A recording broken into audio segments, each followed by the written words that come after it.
Rain hammered the Seattle port like bullets hitting concrete. The drops came down so hard I had to squint just to see the crane lights blinking through the storm. I sat in my truck, engine off, letting the noise fill the silence. My phone lit up again. 23 missed calls from the office, all in the last 2 hours. I stared at those numbers and couldn't help but smile, because I knew exactly what was happening back there, and it was about time. My name is Lucas Morrison. I'm 51 years old, and I've been running operations at Puget Sound Port for 15 years. Before that, I spent 8 years in the Marines, learned how to lead people and get things done right. After my wife Sarah died in that car accident 5 years ago, it's just been me and my 17-year-old son, Ryan. This job has been everything to us. But to understand why I'm sitting here watching my phone blow up while my coworkers panic, I need to go back 3 days. To the meeting that changed everything. The conference room on the second floor had that stale air that comes from too many bad decisions made behind closed doors. I walked in expecting the usual annual review. After 15 years, I figured I'd earned the operations director position that opened up when Bill retired. My track record spoke for itself. 0 major accidents on my watch, efficiency ratings consistently above target, and respect from every worker on the floor. Preston Williams sat at the head of the table. New guy, brought in 6 months ago to modernize operations. The kind of manager who uses words like synergy and paradigm shift in every sentence. Next to him was his son Jordan, 26 years old, fresh MBA from some prestigious school, designer suit that probably cost more than most of my guys made in a week. And that look kids get when they think they know everything about nothing. Preston didn't waste time with small talk. Lucas, I've reviewed your performance. You're solid, reliable, but I don't think you meet the qualifications for the director position. The words hit like a sucker punch. After 15 years of making sure this place ran like clockwork, keeping workers safe, handling every crisis that came through those doors, I felt that familiar tightness in my chest. The same feeling I got in Kandahar when the CO told us our supply convoy was delayed and we'd have to make do with what we had. What qualifications am I missing? I asked, keeping my voice steady. Military training teaches you not to let emotions drive the conversation. We need fresh thinking, innovation. Jordan here has some exciting ideas about streamlining operations, cutting redundancies. Preston smiled like he was doing me a favor. He'll be taking the director position. Starting salary will be 20% above your current rate. But don't worry, you'll be working closely with him. Your experience will be valuable in helping him implement changes. I looked at Jordan. Kid was nodding like a dashboard bobblehead, probably calculating how good this would look on his resume. Meanwhile, I'm thinking about Ryan's college application sitting on my kitchen table, the tuition bills coming next year, the promotion I'd been counting on to help us get through without draining my retirement savings. What kind of streamlining? I asked. Jordan leaned forward, eager to show off. Well, we've identified several redundancies in the current safety protocols. Too many checkpoints, too much documentation. We can cut inspection times by 30% and increase throughput significantly. I felt my jaw tighten. This kid was talking about cutting safety protocols like he was trimming fat from a budget spreadsheet. These weren't numbers on a screen. They were procedures that kept people from getting crushed by 40-ton containers or electrocuted by crane systems. Those redundancies, I said slowly, they exist because this is dangerous work. Every checkpoint catches something the previous one might have missed. That's old school thinking, Jordan replied with the confidence only someone who'd never seen a workplace accident could have. Modern efficiency standards show that streamlined processes actually increase safety by reducing complexity. I looked at Preston. You're putting someone in charge of operations who's never worked a day on the floor? Jordan has an MBA from Northwestern and 2 years of consulting experience with operational optimization. He brings exactly the kind of fresh perspective we need. That's when I understood what was really happening. This wasn't about qualifications or fresh thinking. This was about Preston setting his kid up with a cushy management position, and I was supposed to do the actual work while Jordan took the credit and the salary. But here's what they didn't know about me. Marines don't argue when the situation is clear. We adapt. We observe. And when the time is right, we act. I stood up, gave them both a polite nod. Well then, I guess we'll see how those innovations work out. I walked out before Preston could launch into his speech about exciting new directions and collaborative leadership opportunities. That night, I sat at my kitchen table with Ryan doing his homework across from me. College brochures spread between us: Washington State, University of Oregon, Seattle University. All expensive, all requiring the kind of financial commitment that my current salary could barely handle, let alone support. "Dad, you okay? You look like someone stole your truck," Ryan said, looking up from his calculus homework. "Just thinking about work stuff, son. The promotion thing? Smart kid. I'd mentioned it a few weeks ago when the position opened up." "Yeah, that. Didn't get it?" "Nope. Went to someone else." Ryan set down his pencil. "Someone with more experience?" I almost laughed. "Someone with an MBA and a famous last name. That's garbage, Dad. You know that port better than anyone, out of the mouths of teenagers. Sometimes knowing how to do the job isn't enough, Ryan. Sometimes it's about who you know. So what are you going to do?" That was the question, wasn't it? What was I going to do?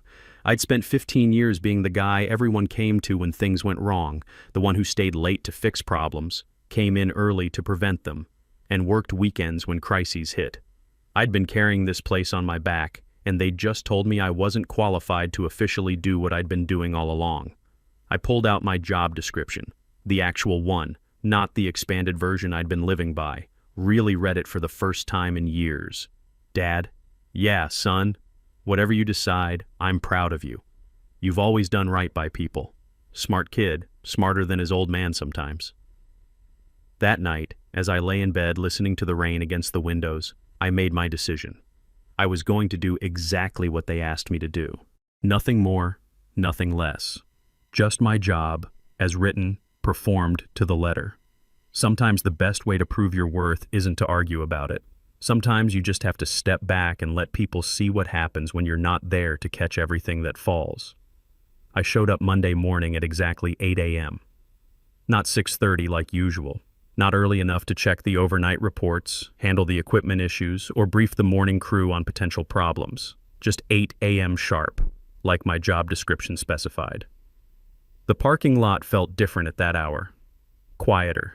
Most of the early shift was already deep into their routines, the routines I'd helped establish over 15 years of being there before everyone else. But not today. I walked past the main operations board where Tony Martinez, our shift supervisor, was staring at a stack of overnight incident reports with the kind of confusion you see when someone's trying to solve a puzzle with half the pieces missing. "Luke, thank God you're here," he said, not looking up. "We've got a mess from the night shift. Crane 7's hydraulics are acting up again. The manifest system crashed around midnight, and there's some kind of documentation error on the Pacific Express containers that came in at 0400. I checked my watch, then pulled out my job description, the actual one I'd printed and highlighted the night before. That's maintenance department for the hydraulics. Submit a work order.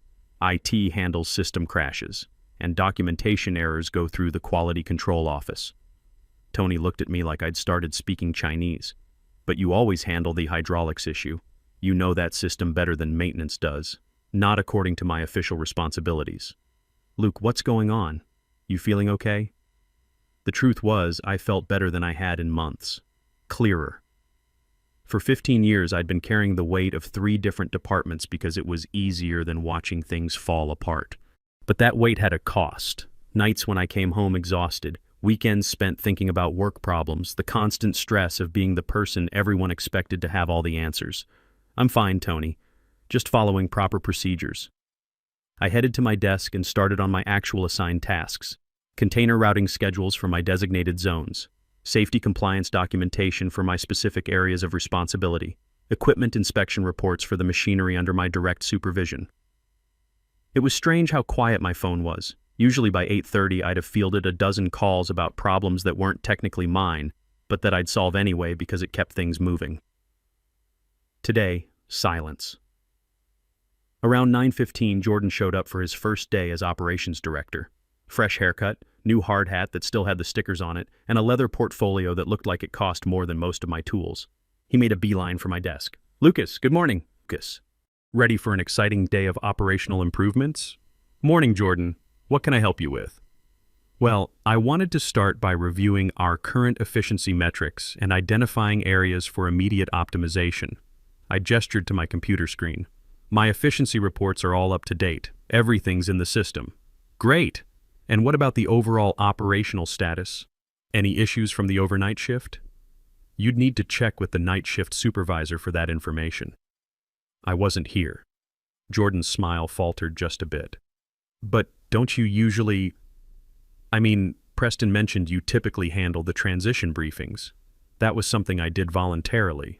It's not part of my official duties. Oh, okay. Well, who should I talk to about the hydraulics issue with Crane 7? Tony mentioned it's been ongoing.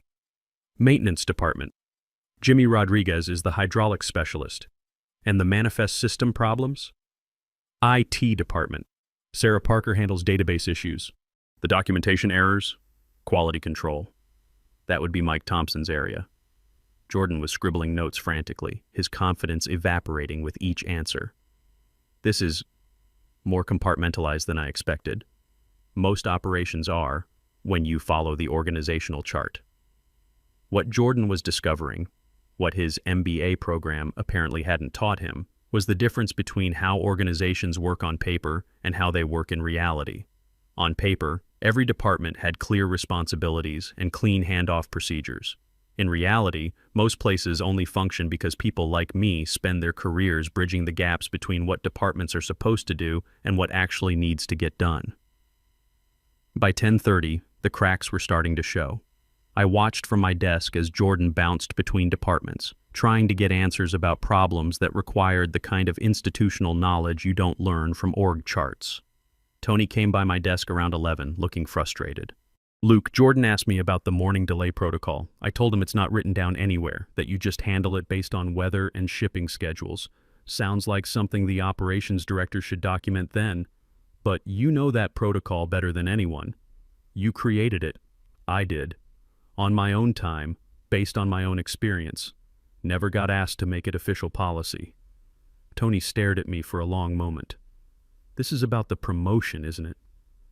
This is about doing my job. Nothing more, nothing less. Around noon, the first real crisis hit.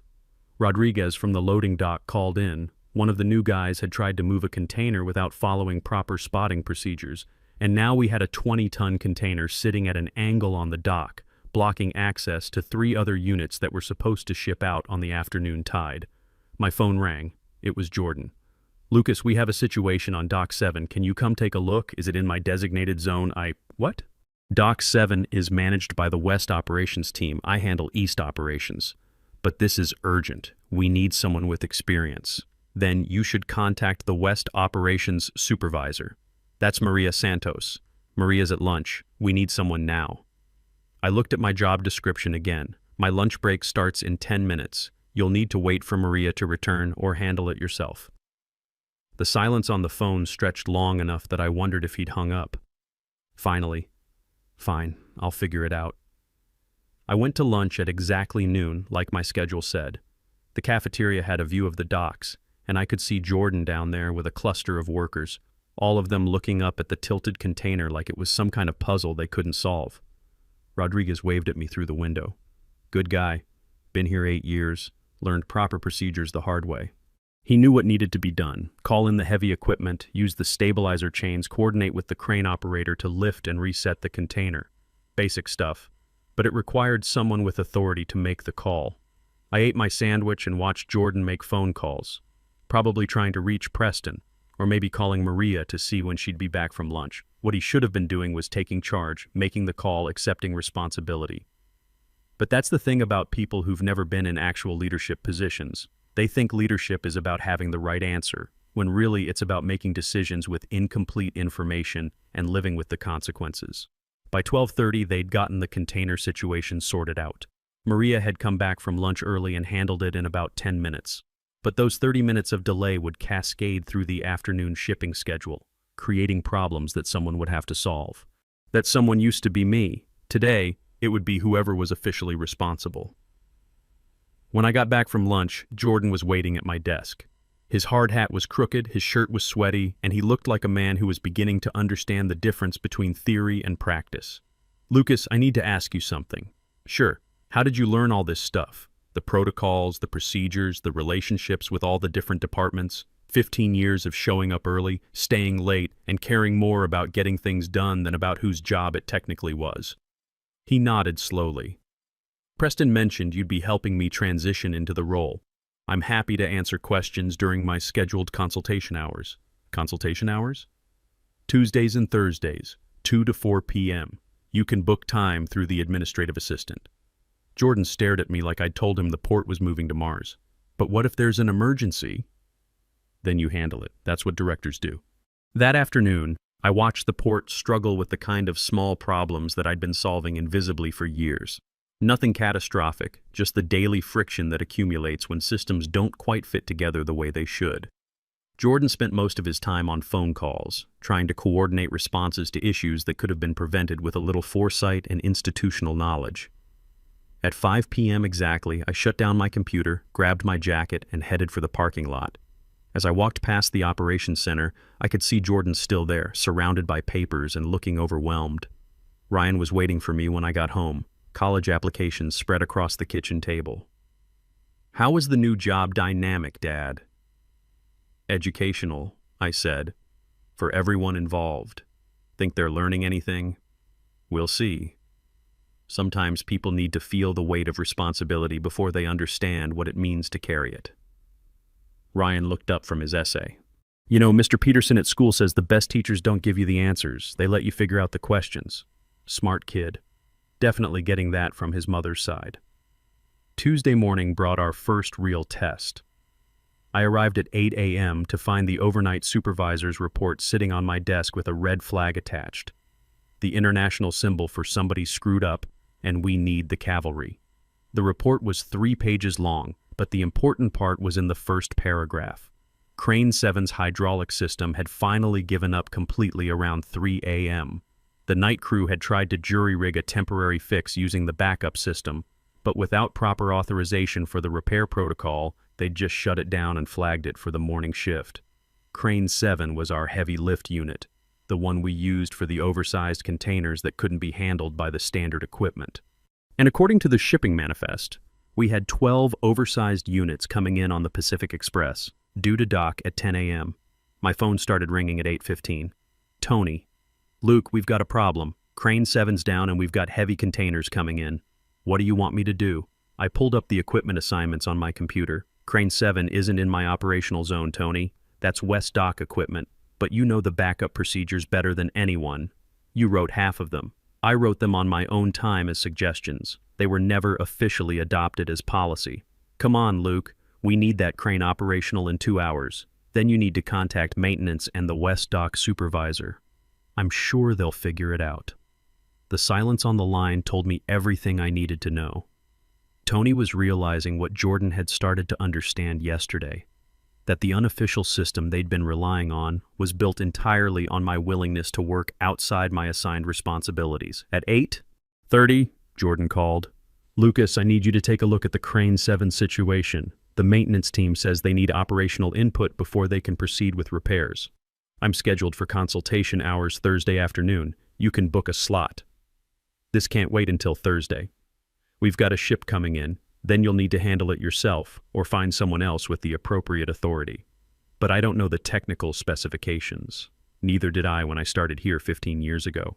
I learned by asking questions and reading manuals." Another long silence. Finally, "Where are the manuals?" "Equipment library, 3rd floor. Check them out from Janet in technical documentation." I hung up and went back to my assigned tasks. But I kept one eye on the West Dock through my office window. Jordan was down there with a clipboard, a couple of maintenance guys, and what looked like a thick manual he was flipping through like he was searching for buried treasure. At 9:15, I heard the emergency horn from the harbor, 3 long blasts followed by 2 short ones. That was the signal for an incoming ship requesting priority docking due to weather conditions. The Pacific Express was coming in early, trying to beat a storm system that was moving up the coast. Jordan's clipboard session turned into a frantic conference. I could see him on his phone, probably calling Preston for guidance that Preston wasn't qualified to give. The maintenance crew stood around looking like they were waiting for someone to make a decision they were authorized to make. At 9:45, they made the call to attempt repairs on Crane 7 using the secondary hydraulic system. It was the right technical decision, but it required someone with operational authority to sign off on the safety protocols, someone like an operations director. I watched Jordan sign the paperwork with the kind of nervous energy you see in people who are betting with money they can't afford to lose. The Pacific Express docked at 10:20, 20 minutes late but still within acceptable parameters. The first 8 containers came off without incident using the standard cranes. Then they reached the oversized units. Container number 4471 was a 40-foot refrigerated unit loaded with frozen seafood bound for the East Coast. Weight, 38 tons. The kind of load that requires precise coordination between the crane operator, the ground crew, and the dock supervisor. Jimmy Vasquez was operating Crane 7. Good worker, 6 years experience, but he'd never worked with the secondary hydraulic system.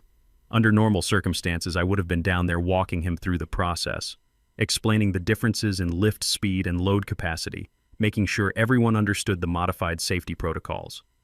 Instead, I was in my office, completing my assigned paperwork, while Jordan supervised the operation armed with a technical manual and 2 days of director experience.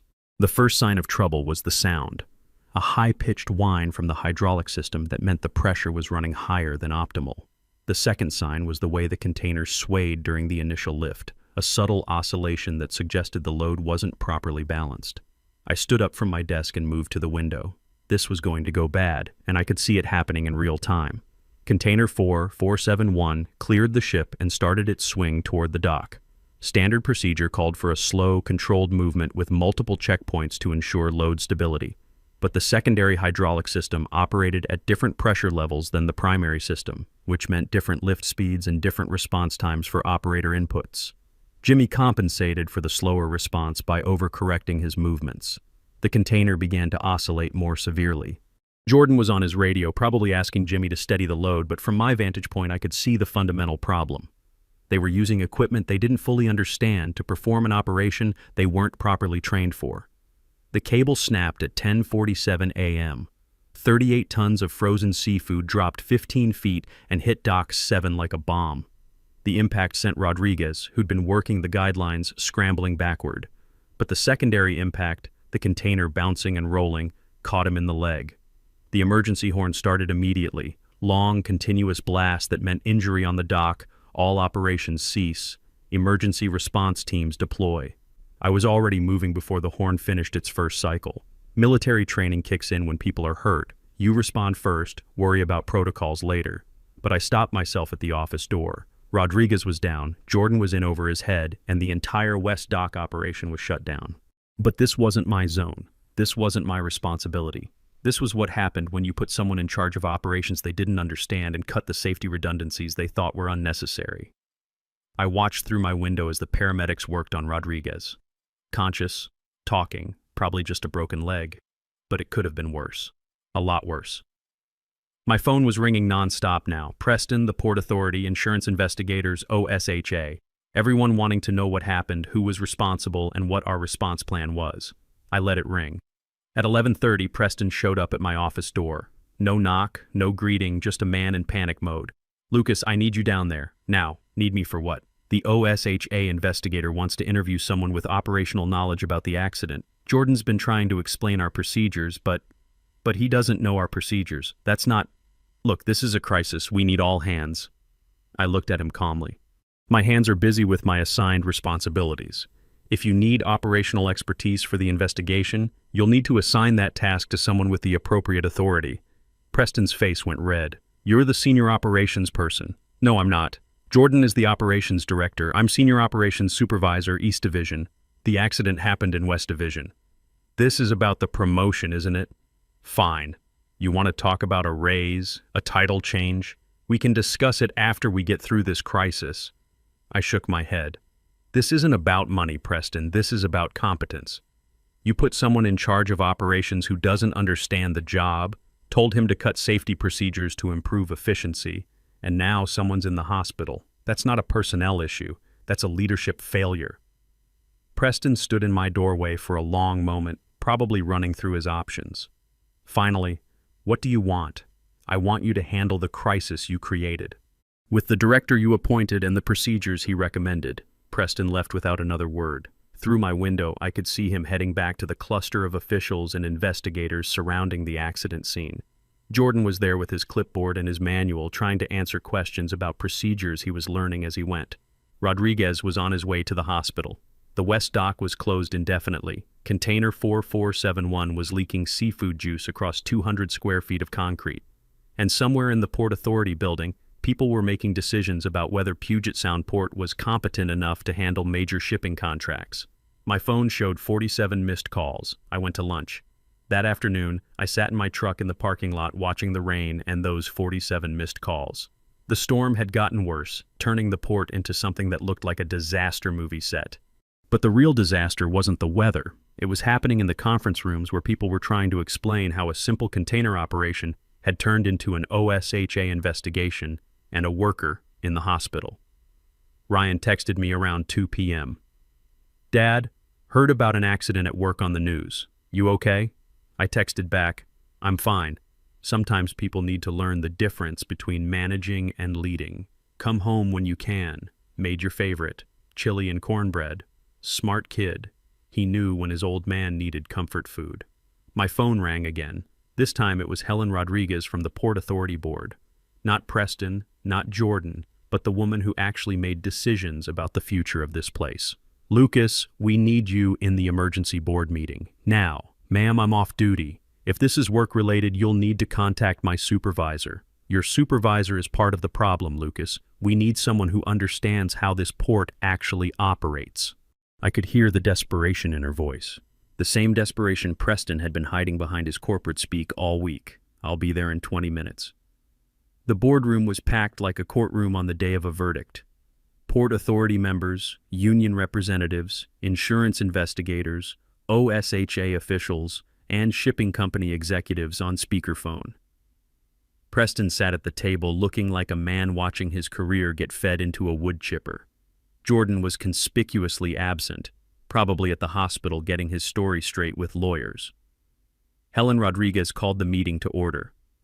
"We're here to determine whether Puget Sound Port can continue operations under current management, or if we need to implement emergency oversight." The Pacific Express representative spoke from the phone. "We've been shipping through this port for 8 years without a major incident. Now we have one worker hospitalized and millions of dollars in damaged cargo. We need assurance that safety protocols are adequate and operational efficiency can be maintained." All eyes turned to Preston. He cleared his throat, shuffled through a stack of papers that probably contained every business school buzzword ever invented, and started talking about comprehensive reviews and systematic improvements. Pure nonsense designed to fill time while he figured out how to save his job. The OSHA investigator cut him off. "Mr. Williams, our preliminary findings suggest that modified safety procedures contributed to this accident. Can you explain the rationale behind reducing crane operation checkpoints?" Preston looked like a deer in headlights. "Those modifications were recommended by our new operations director as part of our efficiency initiatives." "And where is this operations director?" "Jordan is handling the immediate response to the incident." Translation: Jordan was hiding somewhere trying to figure out how to spin this disaster into something that wasn't his fault. Helen Rodriguez leaned forward. "Lucas, you've been here 15 years. Walk us through what happened." I stood up and pulled out the folder I'd prepared during lunch. 3 days of documentation about every failure, every missed protocol, every gap in knowledge that had emerged since I'd stepped back from unofficial responsibilities. "The accident was preventable," I said simply.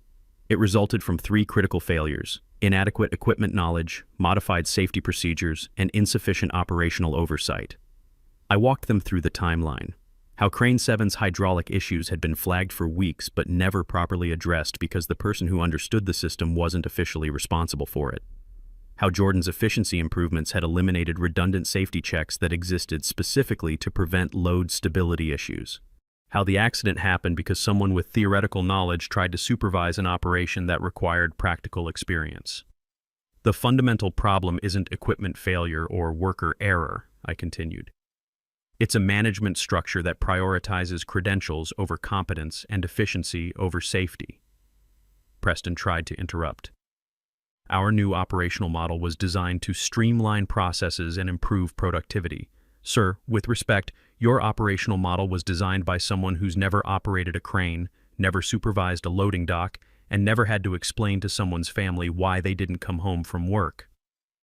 The room went dead quiet. You could hear the rain against the windows and the distant sound of tugboat horns from the harbor. The insurance investigator spoke up.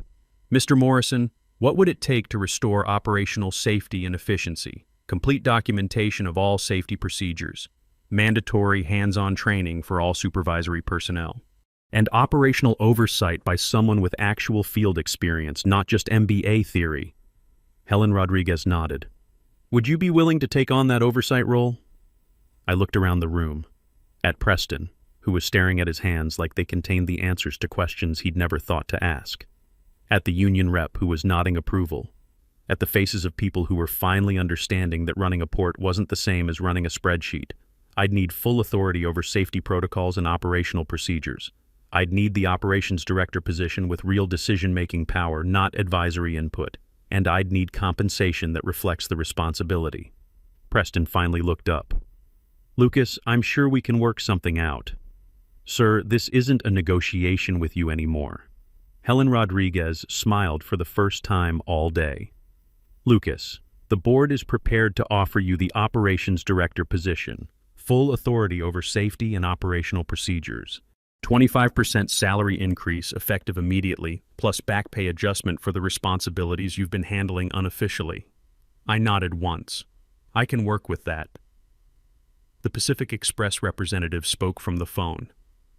"If Mr. Morrison is taking operational control, we're prepared to continue our contract relationship and increase our shipping volume by 15%. Preston stood up slowly. "What about Jordan?"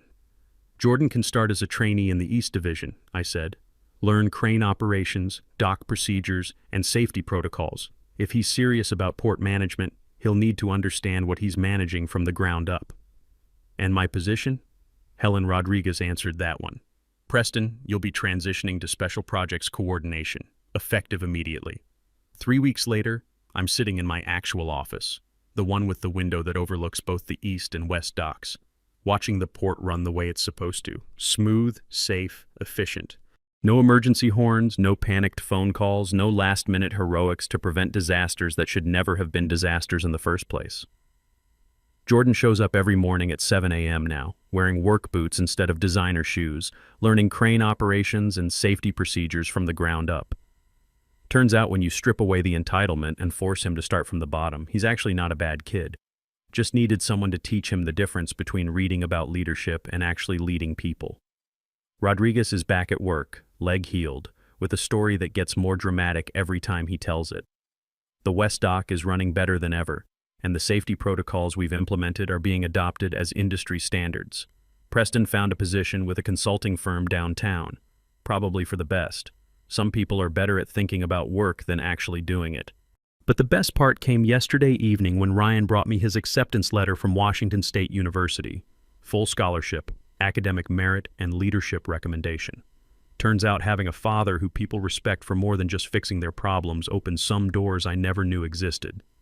"Dad, I'm proud of you," Ryan said as we looked over the letter together. "You stood up for what was right." "No, son. I just stopped doing what was wrong. There's a difference." That night, as I sat on the back porch listening to the sound of container ships in the harbor, I thought about the past month. How sometimes the hardest thing isn't proving you're qualified.